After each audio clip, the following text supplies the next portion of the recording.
Retrospectiva 2024 da economia brasileira, galera. Vamos falar um pouco sobre o que aconteceu ao longo desse ano e vou mostrar também um pequeno resumo do que levou a gente de um país que tinha muita euforia de crescimento para agora um final do ano desastroso com dólar disparado aí.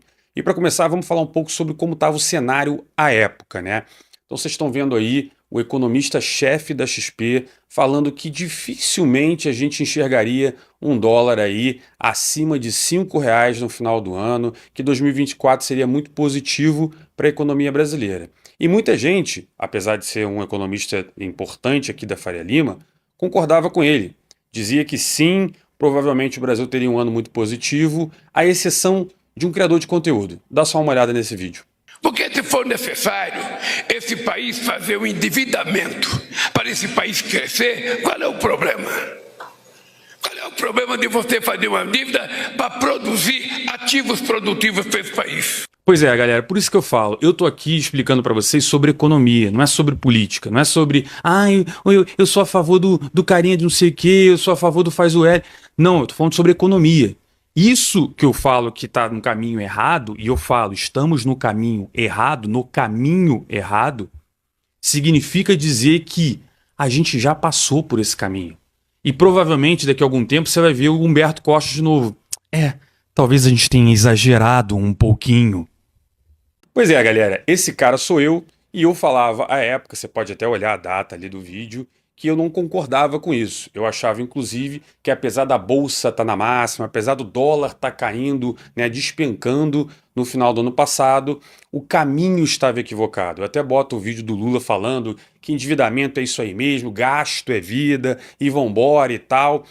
E me surpreende o fato que muitos economistas renomados aqui da Faria Lima, né, não pensavam dessa forma. Estavam sendo lenientes com essa postura equivocada do governo federal. Tanto é que logo no início do ano você dá uma olhada aí, notícia dizendo que o dólar iria a 4,50.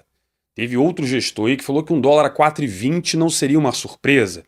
Pois muito bem, né? O ano continuou, a euforia continuou, né? A XP logo ali para março e tal já falava numa bolsa de valores, uma Ibovespa, fechando em torno de 150 mil pontos, o que seria muito positivo para a bolsa, né? E aí pra galera, né? Bolsa tá barata, compra bolsa, fundinho imobiliário aí, galera, vambora, né?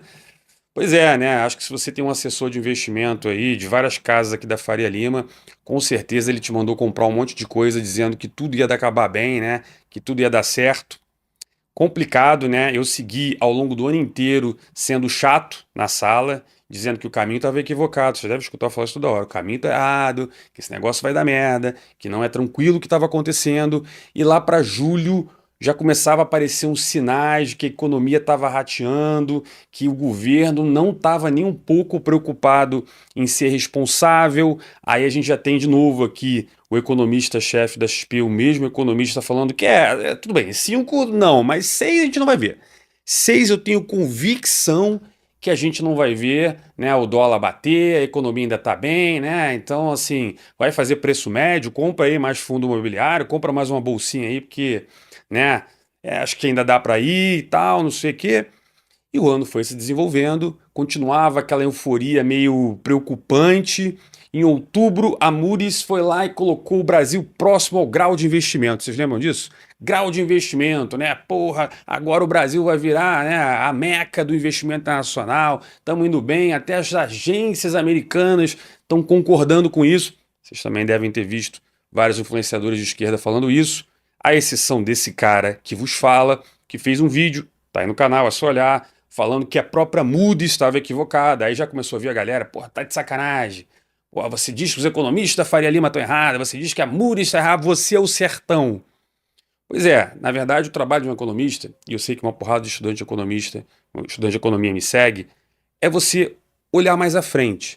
Não é você olhar os dados que você tem agora. Os dados que você tem agora te dão base para você entender para que lado esse negócio está indo. E quando eu vi as declarações do Lula, da Glaze, o Haddad não conseguindo andar com nenhuma pauta econômica mais razoável, era meio óbvio que esse negócio ia acontecer. E lá para novembro, né, eu estou falando de um mês e pouco atrás, as coisas começaram a inflamar, como aquela feridinha que você tem na perna que você não dá muita atenção e de repente o negócio estava cheio de pus. né? Aí a gente viu a inflação soltar, se perder completamente, aquela ideia de Selic a 9% no ano, o negócio arrebentou, aí começaram a falar de ter que aumentar juros, aí o negócio foi piorando, aí aumenta mais ainda, vem o Banco Central, porra os juros para cima, aumenta 1% e diz que vai aumentar mais 2% nas próximas reuniões. Então a gente começa a ver o negócio ficar complicado, aí o governo fala, tudo bem, vou fazer corte de gastos. Aí várias pessoas falaram, não, então vem corte de gasto, Lula está falando que vai ser mais responsável, veja bem, menos esse economista que vos fala, que falou que, obviamente, isso é uma idiotice, o Lula não acredita nisso. A ideia que o Armínio Fraga teve, que o Henrique Meirelles teve, que muita gente na Faria Lima teve, que tipo assim, vem aí o Lula responsável. O Lula nunca foi responsável. Né? E o que teve aqui na Faria Lima foi uma briga. É que nem dois carros. Sabe quando. Acho que já viu Velozes e Furiosos, né? Que vem um carro contra o outro e fica um acelerando até que um tenha. Perca a coragem e tire da frente para o carro não bater. Né? Pois a Faria Lima achou que o carro dela era mais forte. O Lula veio com a Gleisi Hoffmann e a galerinha do PT, acelerando, não tirou o carro. Até que agora, no início de dezembro, quem tirou o carro da frente foi a Faria Lima. Ela jogou a toalha e falou: de fato, esse cara é maluco. Esse cara não está nem um pouco preocupado em fazer as coisas direito e esse país vai a pique, né?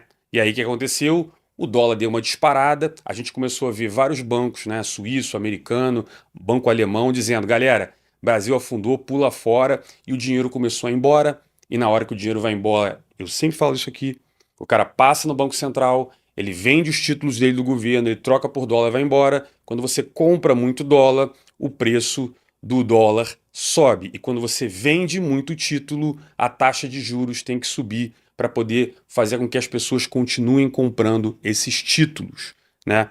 E aí a única tábua de salvação que a gente tinha era basicamente o governo fazer um corte de gastos, né? Aí voltou a todo mundo ter aquela esperança, né? Um monte de gente aqui pela Faria Lima ali, pela Leopoldo, por essas empresas, essas ruas aqui do Itaim, todo mundo indo para a igreja, rezar para o Lula ter o mínimo de compaixão com quem estava comprado em bolsa, com quem estava comprado em fundo imobiliário, com quem achava que o dólar estava caro, né? E não foi isso que aconteceu.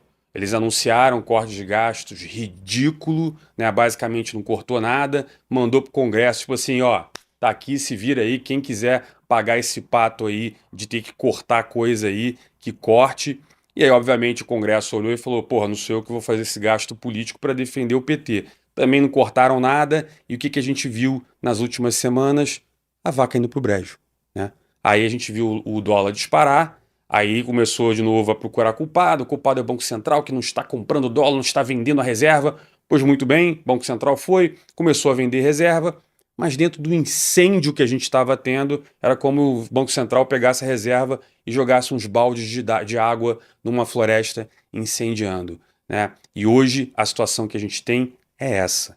A confiança no Brasil acabou, o dólar disparou, a inflação saiu de controle e os gastos estão completamente sem o menor lastro, está completamente descontrolado esse negócio. Então a economia literalmente, a gente deveria ter um Haddad com a mão no volante, ele abandonou o barco, hoje estamos desgovernados. E quando eu falei no último vídeo que o Brasil quebrou, não é que o Brasil vai quebrar, o Brasil quebrou, é porque eu acho que todas essas engrenagens que a gente está vendo agora já são o fato consumado que o Brasil já era. O que a gente vai ver em 2025 nada mais é do que o tal dos frutos, né, da colheita que o Lula falou, né? Ele plantou, ele semeou vento ao longo do ano e a gente vai colher tempestade agora, né? Ou seja, eu não acho que tem mais como evitar. Para mim o Brasil já era, tá? Já era. Então o que vocês vão ver a partir de agora são só as consequências desses fatos. A gente vai poder ver aí um Banco Central tentando atuar segurando o dólar, mas está todo mundo tirando dinheiro daqui. Ninguém mais acredita nesse governo, ninguém mais acredita no Brasil. Então, por mais que você fique ali tentando segurar, eu falo isso direto lá no Instagram, né? Eu boto lá, galera, tá vendo? Ó, hoje o BC vendeu dólar, aí cai o dólar. 6 e pouquinho. Aí ele para de vender, sobe de novo para 6,20, começa a ir embora, aí ele vende mais, aí ele para de vender, sobe, porque o preço de equilíbrio do dólar já subiu. Os gastos do governo não param de subir. É gasto pra cacete. As tentativas de arrecadar imposto, de aumentar imposto, não são mais eficientes. Então o rombo não para de piorar. Os juros futuros, né? Não param de subir, então a dívida brasileira está rolando em bola de neve. A inflação já foi desancorada. Inclusive, agora em janeiro, o Banco Central tem que fazer uma cartinha dizendo por que ele não entregou a meta de inflação. E com esse dólar que não para de subir e a inflação já fora de controle, esse negócio vai começar a galopar para cima. Então, para mim, né, que pô, lá atrás fiz um vídeo praticamente sozinho, né, totalmente no contrassenso do negócio, né, tem até um livro muito legal do Taleb, né, o Cisne Negro, que fala, às vezes você tem que se posicionar, se você tem muita convicção. E tudo bem, eu poderia errar, eu não sou o cara mais foda do mundo, né? Inclusive várias pessoas também devem ter feito a mesma análise que eu. Só que eu acho que faltou para outras pessoas analisar o básico. Porque assim, nenhum desses economistas que eu coloquei aqui, nenhuma dessas casas que eu coloquei aqui, eles não sabem o que eu sei. Muito pelo contrário, eles sabem muito mais do que eu. Vários desses economistas aí são muito melhor do que eu. Só que o que faltou na análise deles é a racionalidade básica da coisa. Se o cara via essas declarações do Lula e acreditava que por alguma magia lá ele ia simplesmente não fazer o que ele estava falando, porra, boa sorte pra você, né? Ou agora eu tô com medo, não é isso? Que a gente escutou lá no início do governo Lula, quando ele destruiu o teto de gasto e botou o tetinho de palha ali do arcabouço fiscal. Em que momento vocês acreditavam que esse negócio está vindo para o caminho correto?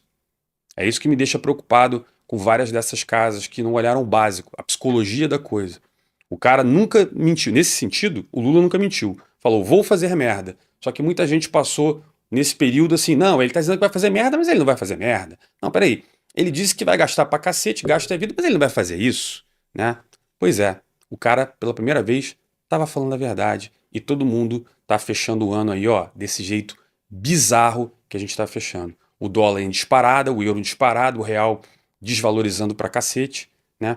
A única coisa que está salvando a América Latina, por incrível que pareça, é o Milei na Argentina, que está fazendo um trabalho de melhorar a economia com políticas liberais, que a gente abandonou aqui quando entrou esse governo. Então, é triste falar isso, mas o ano foi horroroso. E ele só vai ser melhor do que o ano que vem, infelizmente. Se você gostou, curte, comenta aqui embaixo o que você acha, dúvidas, que eu vou tentar responder. Não deixe de seguir o canal e vejo você no próximo vídeo.